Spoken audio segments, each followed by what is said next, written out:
Folks, let's go ahead and get started. I'm Wayne White. I guess I'm supposed to stand back here, but I'm not going to all the time. I like to move around. I'm a three-time winter manager at the Amundsen-Scott South Pole Station. The reason I am here today is because when I was interviewed in 2016 for that job at the South Pole winter manager, I was asked, why do you want the job? And I said, because I can't go to Mars. Later, I was called upon when I was at the South Pole when some NASA folks came out and my boss from Denver was down. And he said, Wayne, tell these people why you're here, because I can't go to Mars. It's my feeling, even with, I like when I see these, the Mars Desert Research Center, these stuff in the Arctic, we just saw an Australian one. I think they're all over the world. But I think personally that there's no better really proving ground for what, as far as a future Mars mission, particularly during colonization, than a South Pole winter experience.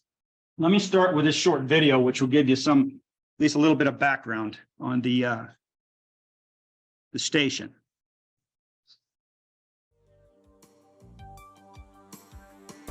Greetings from the South Pole. I'm Wayne White, the winter manager at the Amundsen-Scott South Pole Station. Folks, did you know Antarctica is actually classified as a desert? It's the highest, driest, coldest place on the planet. But make no mistake, I'm the captain of a ship that sits on nearly 2 miles of ice. This 2 miles of ice is moving. It's moving that way at around 33 feet per year. In thousands of years, this ice that I'm standing on will find its way to the sea and then into our beautiful southern oceans. That's why it's important that we monitor the health of this Antarctic ice cap, as it will have an effect on the health of our ocean and its levels. So what do we do here? First of all, we survive. We survive in one of the most inhospitable environments on the planet.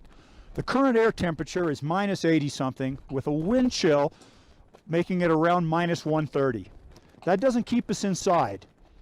Personally, over the last 3 winters I've been here, I've walked 3,500 miles outside and should hit my goal of 4,000 miles by the time I leave in November. But what else do we do here? Most importantly, we do some very cool science. Let me show you a little bit of that. First, we have our ice cube laboratory. This is a neutrino telescope.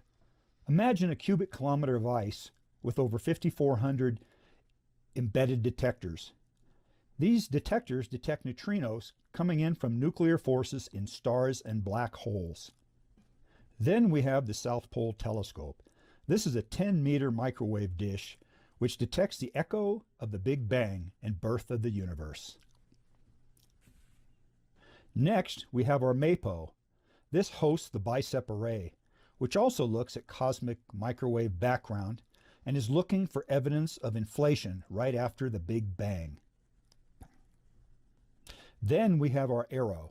This is a part of a global network that monitors gases in the Earth's atmosphere to track and model human impacts. For World Oceans Week, here at the South Pole, I'm Wayne White.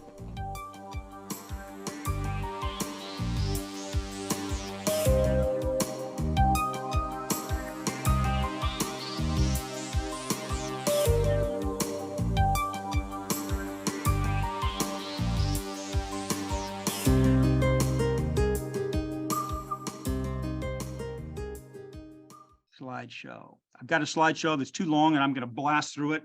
You guys just have to bear with me. I'm used to speaking for having a lot more time than I have today. So I'm going to do the best I can. Okay. Also, I want to say that I'm not speaking as a representative of the United States Antarctic Program or the Antarctic Support Contract that employed me at that time. I'm speaking now as myself and as an author, which I'll talk about.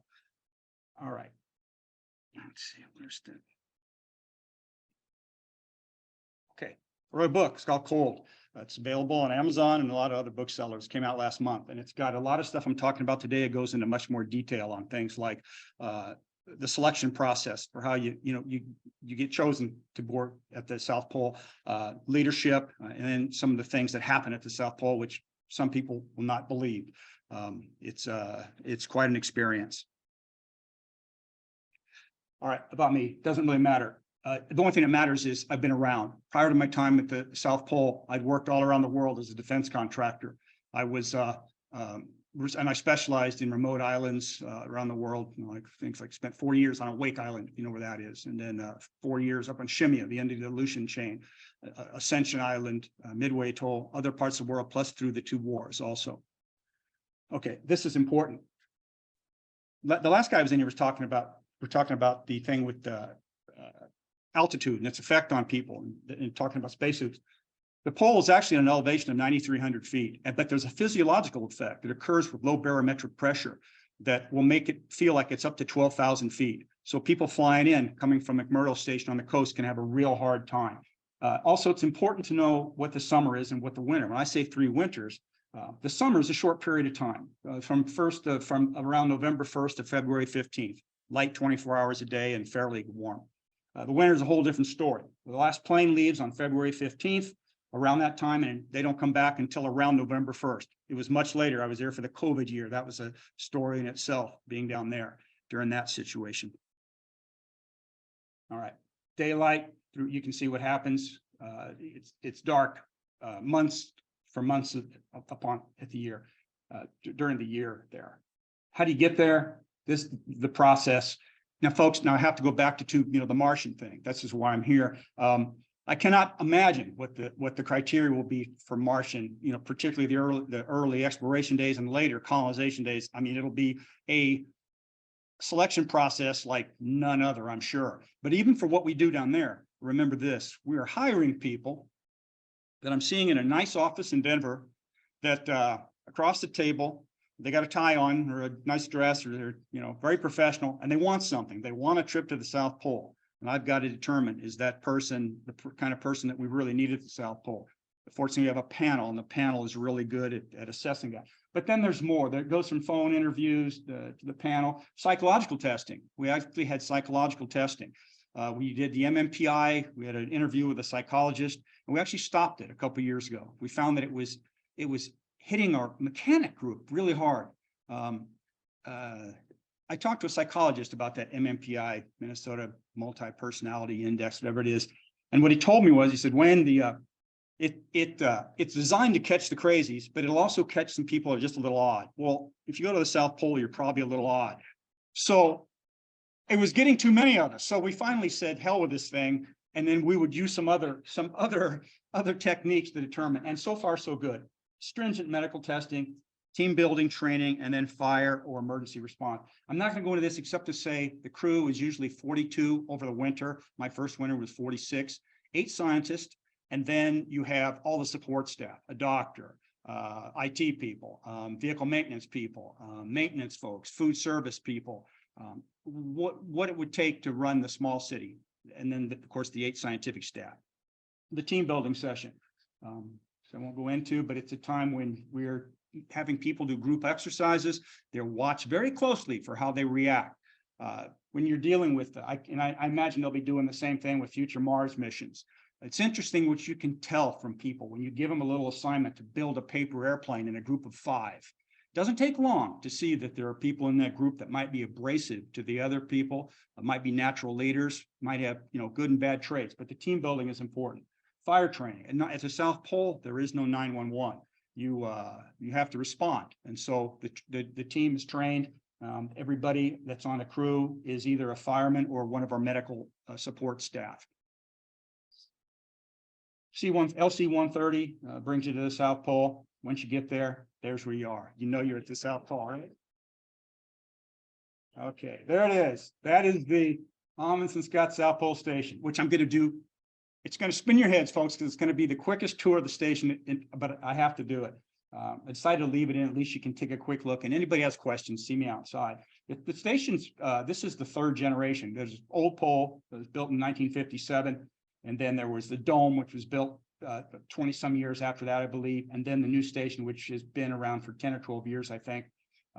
And it's a state-of-the-art facility, which I wish I could talk more about, kind of where it sits. This is the quick tour. Communications, hallway. They probably paid somebody to make for those the design in the hallways. Maybe supposed to be calming or something. I don't know. Science lab, a lounge, doctors, our clinic. Very important hallway. it's important to note that there are only 1,500 people that have ever wintered, or about 1,600 now, that have wintered at the South Pole. We all have numbers, and your photo is in that hallway somewhere for as long as the U.S. has a presence at the South Pole. So it's a big deal being a Polie that have wintered at the South Pole. That goes back to 1957 when they had a dog, Bravo. All right, store with alcohol. Notice that. Okay, library, laundry, arts and crafts, lounge, generators, water storage, emergency generators. I'm just showing this to show these are pole markers. Every year on January 1st, a new pole marker is placed at 90 degrees south. They started off as very simple. Now, look at these things. Now, what's important is not so much that we have a person there that has the skill to make the pole marker. It's important to note that we've got a machinist there every year that can manufacture parts that we would not be able to have on a shelf somewhere. That's really the job of that machinist. To do that, but they can also do this, and that's pretty cool. And this was my 2017 where we used Ernest Shackleton's great phrase, endurance would conquer. Outside, I was outside a lot.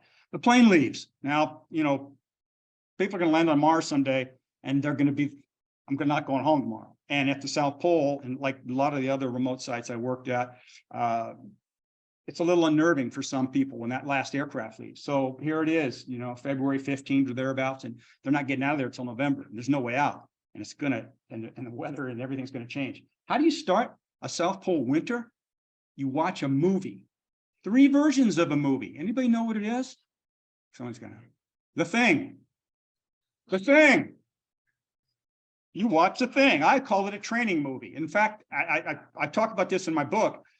There's a myth that there's a station gun. I used to like to get up in front of my crew and ask, who believes it was a station gun? Because of course, you know, this is the first big event. We're going to watch a thing, and you get a few people raise their hand, and other people nervously, they're not sure. And I say, okay, if you believe there's a station gun, how many bullets are there? You wouldn't know, and I'd always say 41. Our crew is 42. So okay, it gets dark and it gets cold. That sun goes down. There's the green flash, and this is what you see. South Pole Station doesn't have the animals and the cool stuff that the coast has, but it has beautiful night skies. Now, of course, these are somewhat photographically enhanced, but they're not long exposures. This is one of my favorite. This is Dr. Jeffrey Chin. He's the one that took my cover photo, which, by the way, that cover photo on my book that I showed you was taken at minus 104 after I'd walked 7 miles, 76 Celsius. You know where you are there, either north or south, the time exposure. Okay, one of our satellite domes, Aerolab. Incredible place in the winter. I was out walking. I'm actually in the photo there. Hey, we have astronauts at South Pole. You know who he is? So, you know, I met him down there in 2016. I was there when he came. It was kind of interesting. He saw my Explorers Club's hat. We talked. He's kind of a prominent member of the Explorers Club. I say the most prominent member. What a guy.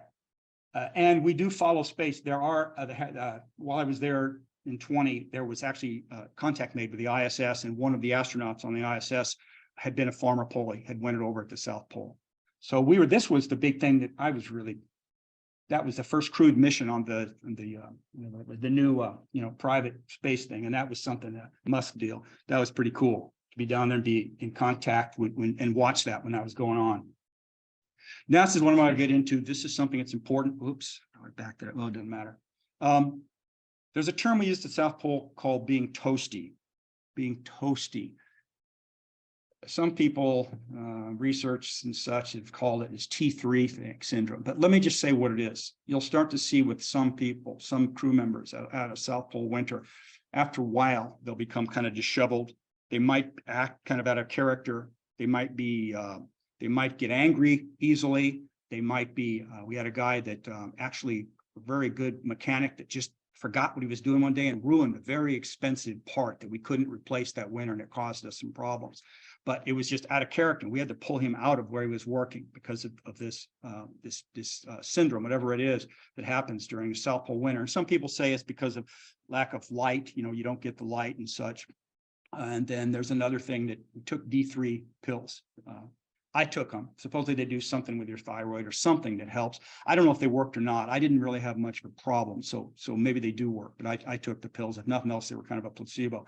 But what do you do if people are toasty? I mean, an example is you can, I don't have a lot of time to get into leadership and stuff, but wherever, going to Mars, whoever's chosen to lead those crews and lead those early settlements, it's going to be a big deal. I've got my own style of leadership that's mentioned in the book a lot. But I was an exception for the South Pole winters. I'd been all over the world and I'd done these kind of things in remote sites for so long. Many people there that had been chosen as a winter manager had maybe they just wintered before, maybe they just had an interest, but they weren't necessarily a leader. Now I'm a Marine for many years ago, but I get very little leadership from that experience. That was a whole different thing, and that kind of leadership wouldn't work with people that we would have at the South Pole. I also followed the great explorers and what worked with an Amundsen or a Scott or a Shackleton, and then more contemporarily, what works working in remote sites around the world, what I'd learned after over 20 years of being in remote places. So back to this thing, this malady that occurs when you start to see people having issues, which we call being toasty. Something that worked for some people was going to the greenhouse. Greenhouse had these lights, and it was real light in there, and it was very humid too for the plants that we grew. And yes, we ate the plants, whatever, whether it's tomatoes and cucumbers and things like that. Personally, I didn't care for it. I didn't like it. I don't know why, because I spent a lot of time in the tropics, but it just wasn't my thing. But there were crew members who really liked it, and it made them feel better. They'd bring books down there. They'd sit and listen to music. They'd have group talks and such. They enjoyed it. What I was in favor of is we had a lot of activities, and any future Martian community will have to do something to keep people busy, keep people doing something productive besides just work, the routine of work. So we had activities every night. I had my own thing, adventure movie night with Wayne, that I did. That's a photo I took in New Guinea many years ago on an expedition. I've done some expedition work in New Guinea and the Amazon and Africa. But anyway, so keeping people engaged was a good thing. Oh, well, midwinter, we show The Shining for the midwinter. All right. So here it is, it's dark and cold. People have been there for 6 months, and then you show The Shining. And then later you lock up all the axes that are in the station for fire axes and stuff. But those group activities, whether here, whether on Mars, that's, I think, very important to a successful time. Traditions. There'll be Martian tradition someday, whatever, but that was midwinter. That was Captain Scott staken in 1910, 1911, and that was us in my 2020 crew. And I'm big into traditions. Food's huge at the South Pole. It'll be huge on Mars. Yeah, maybe to start, you get some little packet that you eat that's real good for you, but tastes like, cardboard or something. But people are interesting. They put up with so much of that. Then they want real food. So we had pretty good food at the South Pole, with the only thing being it had to be frozen, because everything's frozen to get there. Okay, I was outside a lot. That's what I saw in the winter with a headlamp walking on. And that's about a minus 105, 76 or 77. That's what it looks like. Eventually, though, after a long winter, the sun does come back. And you start to see it in the horizon. But the thing about it, about the South Pole, is that when the sun starts coming back, you still got 3 more months, basically. And it creeps up slowly a little bit every day. Danny Hampton did that beautiful photo. And the station's covered in ice that's blown in through the winter, covered in a frost. Get the skiway ready for the first flight, which will occur at the end of October. Plane comes in. Very, very nice to see new people. Although it's funny, you can pick the cruise. I had a summer person who would come down for the summer that would leave. It told me, it said, Wayne, it's interesting. When I leave all these people as friends, but when I come back, November 1st or so, they're not friendly to me anymore. They treat me like a stranger. And it's because that crew tightens up over a South Pole winter, over this Antarctic winter. They become a tight group, and everybody else is an interloper at that point. And then those summer people are summer people. And that's a whole different thing. A summer person isn't a winter over, although a number of summer people have wintered over. But nonetheless, it's a strange dynamic that you'll see. I felt it myself, felt odd. And then you get to leave, which is a good thing. Now we're going to Mars, right? All right. Okay. I did that fairly fast.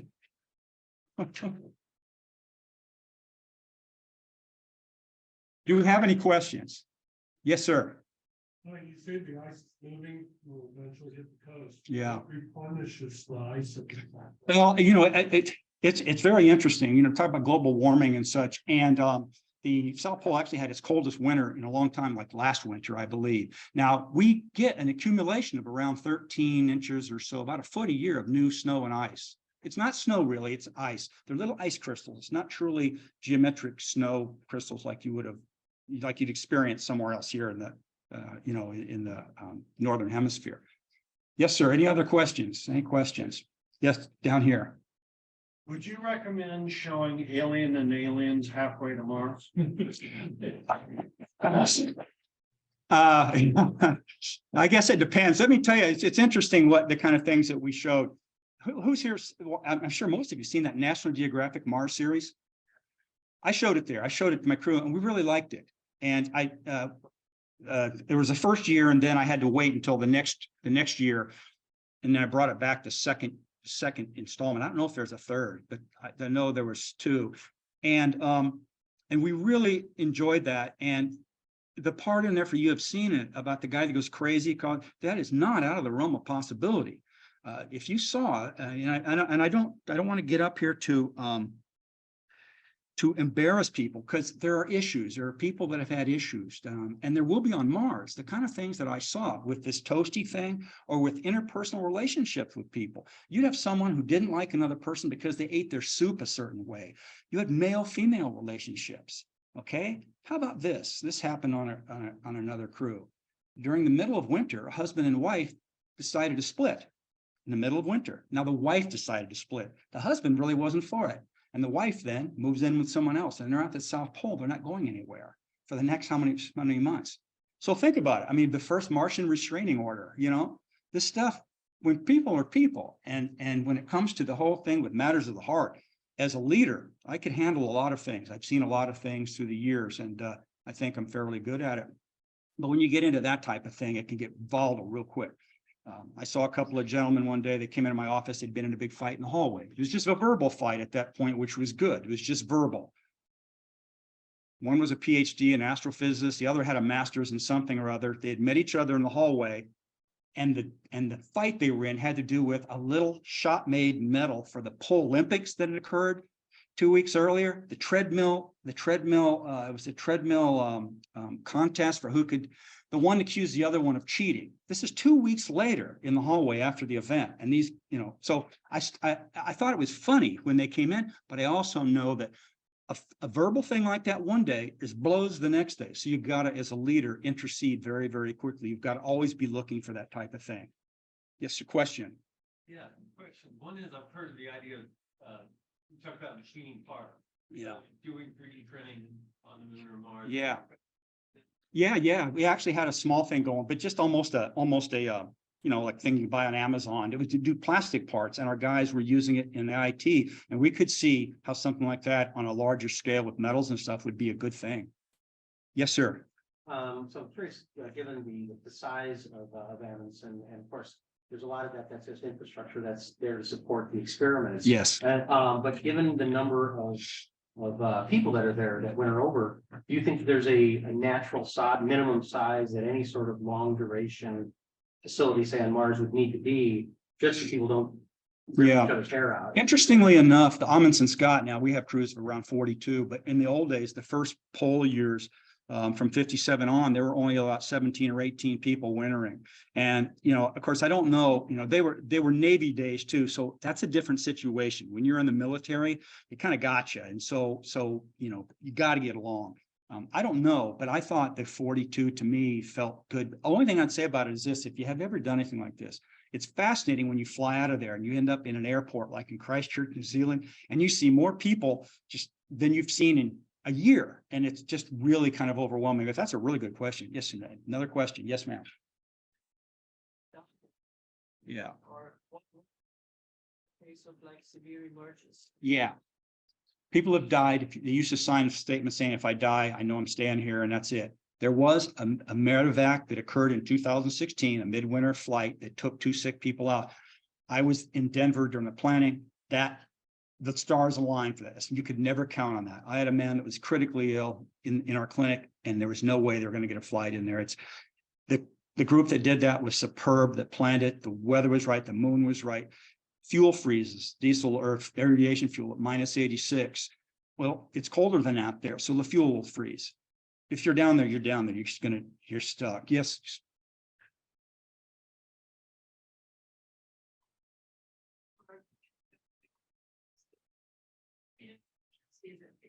created. So maybe if they breathe periodically oxygen, they can return to normal mental state. They've had people in the clinic, and I know they do that. They do some oxygen therapy with them. I didn't get too much into it with medical privacy, but the people we had that were having issues were taken care of. And we do have people that would come out during the summer that would immediately suffer high altitude sickness and have to be medevaced. They could die there. So let's see how my time. Oh, wow. Any other questions? Yes, sir.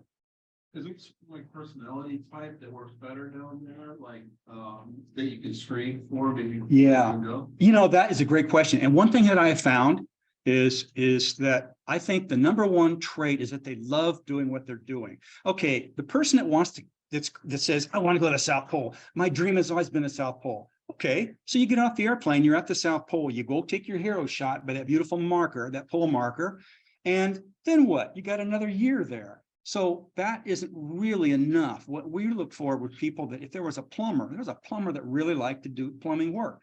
And so primarily you are there to do a job. After that, the personalities really vary, and the team building situation will really show how they'll mesh. I'm a real optimist when it comes to people, and we had a few problems with people, but during my winters, it was very, very minor. We couldn't say a personality type because we had all types, but loving their job, loving their primary thing seemed to be something important. Okay, yes, sir. The personality, I guess, screen that you switched to. What we switched to was no testing, but we had to go through the team building thing, which was a week up in Estes Park, Colorado.